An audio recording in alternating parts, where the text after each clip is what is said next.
102 em notícia. Entrevista.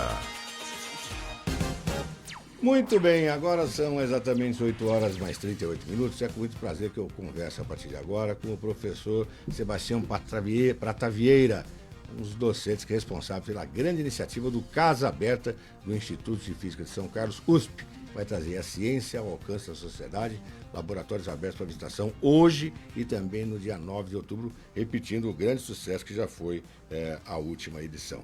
Professor, obrigado pela presença, bom dia. Nos conte o que é esse grande Casa Aberta. Bom dia. Bom dia, Adão Geraldo, bom dia a toda a equipe, bom dia à população que está nos ouvindo e nos assistindo.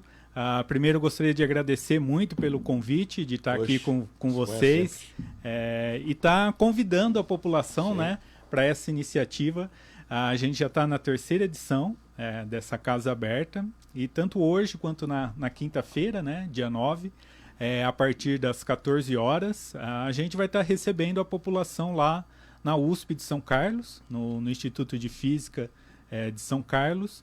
Para que a população conheça, né? A gente estava ouvindo você falar aí sobre São Carlos se tornar uma cidade inteligente, né? Exato. E como que a gente caminha para isso, né, Adão Geraldo?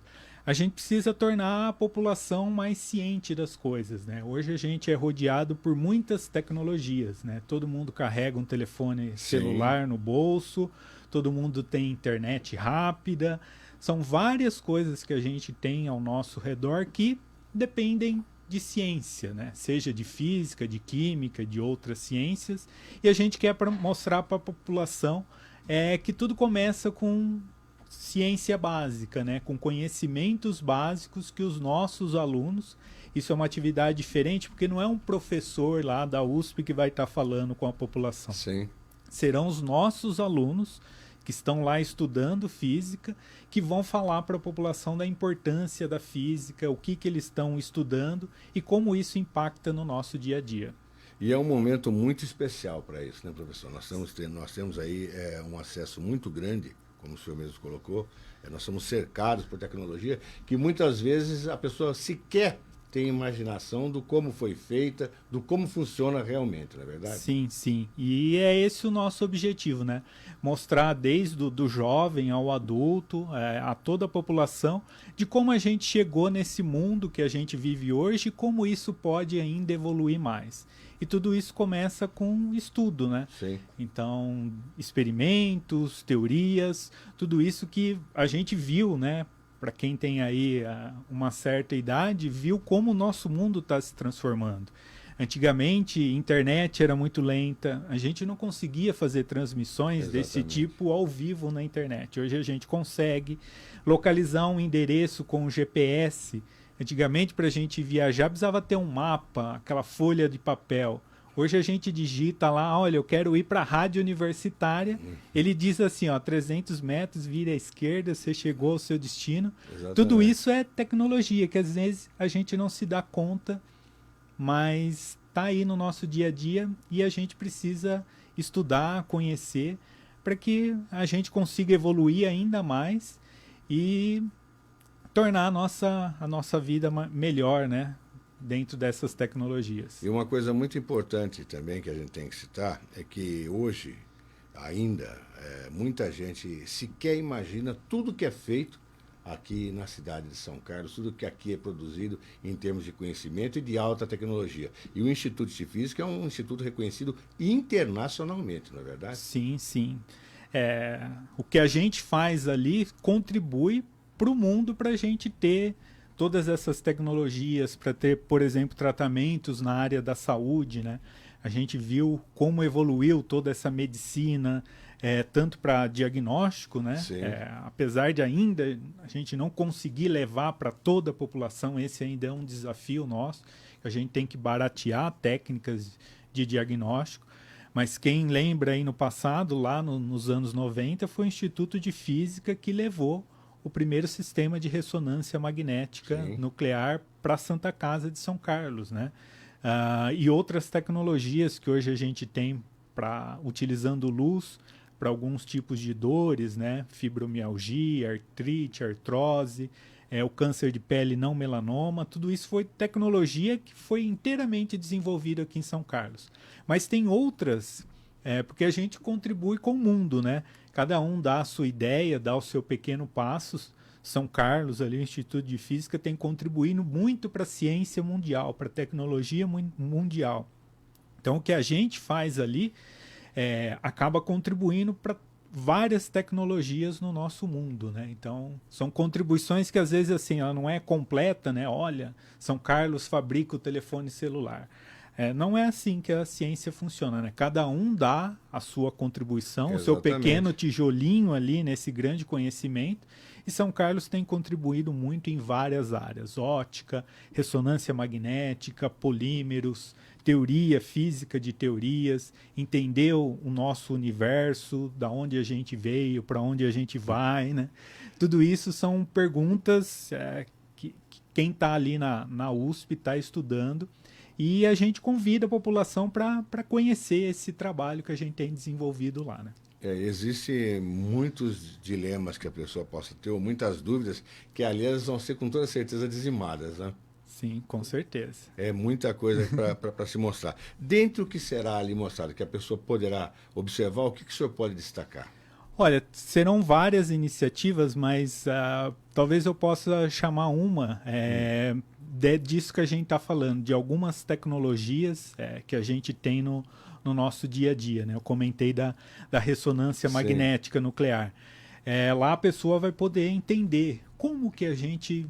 porque tudo começa numa coisa que a população às vezes não se dá conta, mas a gente é formado por pequenas coisinhas chamadas átomos, né? Essa coisa incrível que a gente tem na natureza. E dominando essa interação com esses tais átomos é que a gente pode fazer, por exemplo, um exame de ressonância magnética nuclear. Então lá o aluno vai poder ver um pouco disso. Outras tecnologias que a gente tem no nosso dia a dia, né? Uma coisa que eu vi que a população usou muito foram aqueles termômetros, que ninguém ficava colocando mais debaixo do braço aquele negócio de mercúrio, né? Sim. Em alguns não eram mais mercúrio. Mas como que funciona aquele coisinho que parece um revolvinho, né? Aquela coisinha de plástica que a gente aponta para a testa das pessoas e lê a temperatura. Tudo isso é conhecimento de física. E que se pensar 15, 20 anos atrás, não era assim. A gente tinha um termômetro que era de mercúrio, tinha que pôr debaixo do braço. E lá a pessoa vai poder ver como que a gente mede a temperatura, como que é o sensor. Para quem quiser saber o nome, isso chama uma termopilha, porque a gente emite um tipo de luz. Como a gente está a uma determinada temperatura, a gente emite um tipo de luz. Não é essa luz visível que a gente está acostumado das lâmpadas e do sol, mas é um tipo de luz que esse sensor consegue capturar, que é uma luz que a gente fala que está lá no infravermelho. Então, lá, quem for visitar vai poder entender como que funciona esse termômetro à distância e outras coisas relacionadas ali. Tem câmeras que a gente já viu, por exemplo, estava falando de Fórmula 1, agora não tem, mas um tempo atrás tinha uma câmera que mostrava a temperatura dos pneus, aquela câmera térmica. Sim. Que pode ser usada para, por exemplo, achar pessoas no escuro, né? A pessoa está ali, está sem luz, mas ela está emitindo a luz dela. Então a gente vai mostrar câmeras térmicas, né? Como que a gente pode converter essa luz que o nosso olho não enxerga, porque é uma característica aí que a gente, da nossa evolução, não tem essa detecção desse tipo de luz, mas tem lá uma câmera trabalhando conceitos de física que a gente pode enxergar essa luz que o nosso corpo emite, essa radiação que vem do calor, né? E tem muitas outras curiosidades que tenho certeza que lá serão apresentadas. E muitas coisas também que a própria dona de casa desconhece. Hoje ela tem um forno de micro-ondas, ela não sabe por que ele aquece, né? O que seria o micro-ondas, né? Sim, sim. Isso também é um tipo de luz, né? Exatamente. Na física, a gente chama todas essas luzes, né? Desde o Wi-Fi, né? O Wi-Fi aqui é um tipo de micro-ondas que a gente tem, né? A gente fala o 2.4 GHz, os 5 GHz. Hoje a gente instala lá aparelhinhos na nossa casa que a gente tem internet em todo lugar, né? Internet rápida, que a gente consegue ver vídeos. Isso é um tipo de radiação eletromagnética, uma micro-ondas, assim como micro-ondas ali que aquece a nossa comida. Então, bem lembrado, Adão Geraldo, também veremos Exatamente. lá como funciona o micro-ondas, que é um tipo de onda. E isso é uma coisa interessante porque é uma onda que interage muito bem com a água. Sim. Então é por isso que às vezes se a gente colocar uma coisa muito seca no micro-ondas, colocar um metal, não vai aquecer. Porque essa interação ela é feita com a água dessa radiação. E muita gente é preocupado, né? Mas será que isso faz mal, né?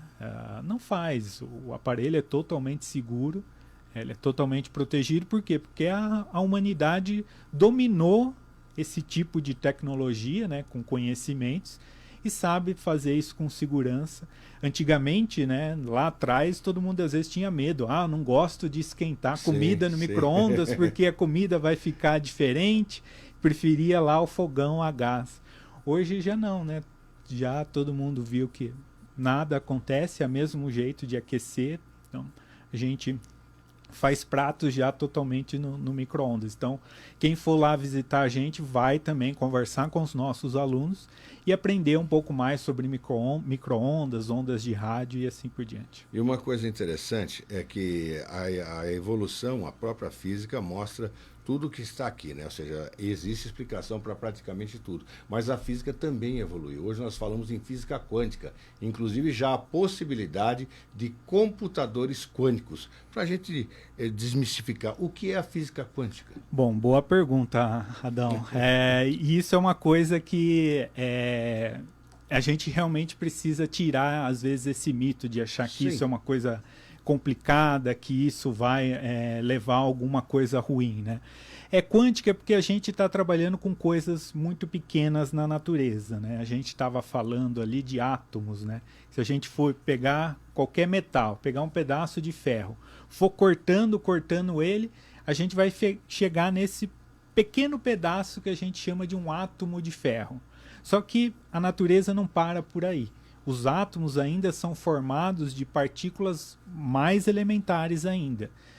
Muita gente talvez já tenha ouvido falar de elétrons, né, que dá a chamada eletrônica, né, o estudo desses elétrons. Então, átomos são formados por elétrons. E aí tem outras mais partículas ainda ali dentro. Mas, resumindo assim para a população, quântica são fenômenos que ocorrem nessa microescala, uma coisa bem pequena ali da natureza. E ali a natureza também, quando ela construiu essas coisas, uma das observações é que elas não são contínuas. Se a gente, por exemplo, pegar ali em termos de distância, eu estou aqui a 1 metro, mas se eu dividir eu posso estar a tantos centímetros, a tantos milímetros, aí o milímetro eu ainda posso dividir mais ainda. Nesse mundo muito pequeno, a gente tem coisas que são quantidades bem definidas. Então, são números que eu não posso dividir. Então, são coisas quantizadas que a gente diz que são unidades. Então, algumas propriedades da natureza eu não posso dividir, como eu, por exemplo, divido 1 centímetro, divido 1 milímetro. Sim. Então, tem grandezas que a gente chama ali na física que são indivisíveis. Então, o elétron, eu não consigo ter meio elétron. O elétron é um elétron. E o elétron tem uma determinada massa, né? A gente é muito acostumado disso, né? Se eu pegar qualquer objeto que tem massa, sim, ele vai cair no chão. Mas existe uma outra coisa da natureza chamada dessa carga elétrica, né? A gente, quando está no frio, que leva aquele choque, porque está com a blusa ali de algodão, de lã, vai colocar no carro, na maçaneta, sente aquele choque. E isso vem de uma outra coisa da física, dessas cargas elétricas. E essas cargas elétricas também a gente não pode dividi-las. Elas são valores bem determinados e é isso que vem desse mundo quântico. E que tem muitas possibilidades de aplicações e tecnologias na nossa vida. Quando a gente fala em carga elétrica, eu estava vendo essa última vez que teve em junho agora uma visitação escolar, isso. Não é? E as crianças que lá estavam, os alunos, colocavam a mão sobre aquele globo e o cabelo ficava todo arrepiado, né? Eles ficavam impressionados com aquilo, né? Então eles começam a se identificar e ver, a desmistificar um monte de coisa, na é verdade? Ou seja, ali também é um atrativo para o próprio aluno, um despertar para a física, não é? Sim, sim, com certeza. Esse é um equipamento chamado gerador de Van der Graaf, que é o nome do cientista que pensou nisso. E é essa outra coisa aquela que a gente... esfera, né? Isso, é aquela esfera dessa outra coisa da natureza, né? Nosso dia a dia a gente é muito acostumado com a massa, né? Vou comprar 1 quilo de mussarela, vou comprar 1 quilo disso. Mas tem essa outra coisa muito importante que já tem mudado muito a nossa vida, que é a eletricidade, né? Então, todo esse conhecimento hoje, se acabar a energia elétrica por meia hora... Na nossa casa, na nossa empresa, todo mundo fica desesperado, né? Porque a gente é muito dependente da energia elétrica. E como que a gente entende isso e como que a gente começa a dominar? Começa com experimentos desse tipo, né? Pegar lá um plástico, esfregar no cabelo, esfregar em um pedaço de algodão, de lã ou de algodão, e aí ver que ali tem uma outra coisa da natureza que é diferente de massa, né? Que é diferente de peso, que é a carga elétrica. E que quando tem duas cargas iguais, elas se afastam. Por isso que o cabelo, ele arrepia, o cabelo um vai para um lado, outro vai para o outro, né? Então, isso é uma coisa que a gente tem no nosso dia a dia e começa com princípios bem básicos ali. E quem for lá hoje e na quinta-feira vai poder colocar a mão nesse globo. Quem tiver cabelo, né? No nosso caso aqui talvez vai ser meio difícil, a gente não tem boas fotos nisso. Mas quem tiver Será que o do André ficava mais arrepiadinho? Ele vai ficar mais arrepiadinho lá, vai ficar legal. E aí vai sentir e vai ver que se a gente dominar isso, a gente não leva aquele choque, como acontece em algumas situações ali com energia elétrica, né? Professor, como participar desse grande evento desse dia 6 hoje e também do dia 9? Como é que faz para ter acesso a todos esses informes, a todos esses conhecimentos? É só chegar lá na USP de São Carlos. A gente fica aqui na área 1, né? Para a população que não sabe, a USP tem 2 áreas hoje. Tem uma lá na Santa Angelina, né? Que a gente chama de área 2. Que é o campus 2. Isso, E a gente está aqui na área 1, né? No campus 1, que é na Avenida Trabalhador São Carlense, né? A famosa marginal ali, número 400.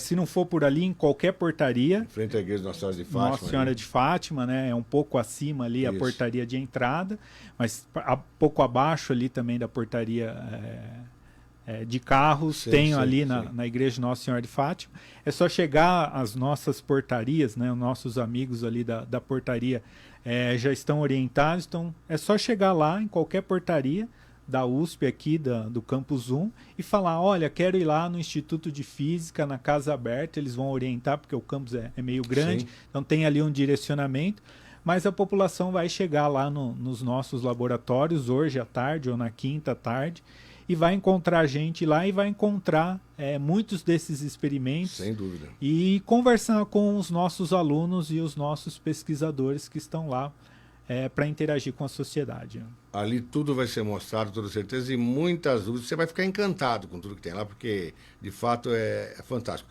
Muitas coisas serão ali dirimidas com toda certeza, não é? Sim, com certeza. Porque aqui, pelo rádio, a gente não consegue mostrar as coisas, né? Fazer os experimentos. Mas aí lá, as pessoas vão poder ver os experimentos, vão poder interagir com os alunos, né? Tirar dúvidas, se as coisas, por exemplo, que eu falei aqui, ainda não ficou claro que essa coisa de quântica, pode ir lá, os nossos alunos e a gente vai estar lá conversando, e que a população entenda que a USP, né, é uma instituição pública, assim como um posto de saúde, que a população cobra muito, assim como uma escola ali de primeiro e segundo grau, a USP, né, também é um órgão público. Eu também sou um funcionário público, assim como qualquer pessoa que está num posto de saúde, numa escola aí básica, e a gente está lá para mostrar para a população o que a gente faz, né? Então, isso é meio que também uma prestação de contas do que a gente está fazendo na universidade, do que a gente está ensinando para os nossos alunos. Então é importante que a população vá lá e veja com os seus próprios olhos o que se faz lá. Para às vezes não ficar ouvindo, mas lá só tem isso, só tem aquilo. É uma oportunidade de ir lá presencialmente Com toda certeza. E ver como é a infraestrutura. Eu sei que tem muita gente aqui da cidade que nunca entrou lá na USP. Eu sei que às vezes é um dia de semana meio complicado, mas tenta fazer um esforço ou hoje ou na quinta-feira e vá lá, conheça essa boa instituição pública que a gente tem aqui em São Carlos, que está de portas abertas para todo mundo. Com toda certeza. Professor, eu queria que o senhor aproveitasse esses 2 minutos que nós temos aqui para fazer um convite, que o próprio, mandar um abraço aqui, o Bretas Cláudio Boense. O nosso amigão lá, o Cláudio.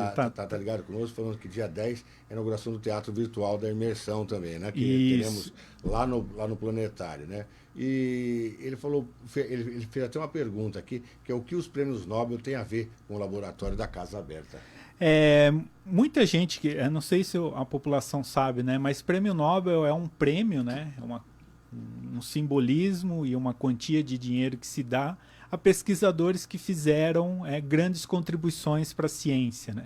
Então, acho que muita gente já ouviu falar do Einstein, né? Que é um pesquisador muito famoso. Ele ganhou um prêmio Nobel, que é um reconhecimento. É como no futebol ganhar a bola de ouro lá, Sim. né? O jogador ganha a bola de ouro, o corredor de Fórmula 1 aí ganha o campeonato. Para o físico é ganhar esse prêmio Nobel.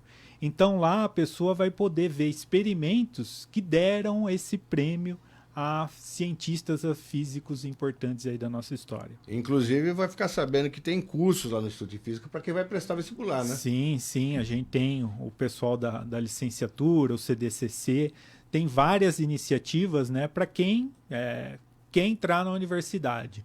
Então, o convite é para a população em geral, mas principalmente também para quem está ali no ensino médio, que quer fazer uma universidade, quer fazer um curso superior. Lá vai poder conversar com os nossos alunos e ver meios e possibilidades de entrar na universidade, né? Eu sou aqui de São Carlos, estudei em escola pública aqui e entrei na USP, né? Na Universidade de São Paulo. E é uma coisa totalmente possível, que quem tiver esse sonho é só correr atrás, que um dia vai estar lá com a gente também. Com certeza, vamos dar um bom dia aqui lá para a Rita Heloísa da Silveira, também para a Regina Bertassini, para a Silvinha Silva, para o Renato também está ligado conosco, abração também lá para a Simone, para a Ângela, para a Ana Fletcher, lá em Birmingham, lá na Inglaterra, também ligado conosco. Professor, muito obrigado, faço o convite a todos. Eu que agradeço a oportunidade de estar aqui, espero todo mundo hoje, a partir das 14 horas, no Instituto de Física de São Carlos, no Laboratório de Ensino de Física, e a gente vai estar lá para conversar com todo mundo. Quem não puder ir hoje também, fica o convite na quinta-feira, no mesmo horário.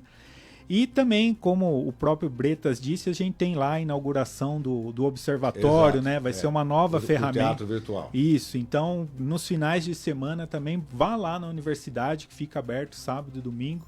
Observe o céu, né? Essa coisa maravilhosa que a gente tem aí.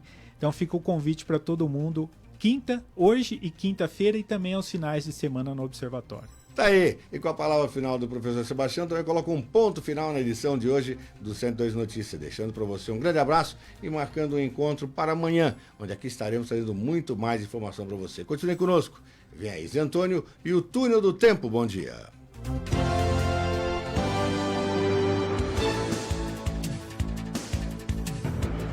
Você ouviu 102 em Notícia. Muito mais informação e credibilidade. Apoio Cultural. Sorria, sorria toda hora, sorria todo dia, sorria para o mundo, sorria pra economia, sorria pros amigos, sorria para a vida. Vem sorrir com a gente no supermercado que você sempre quis.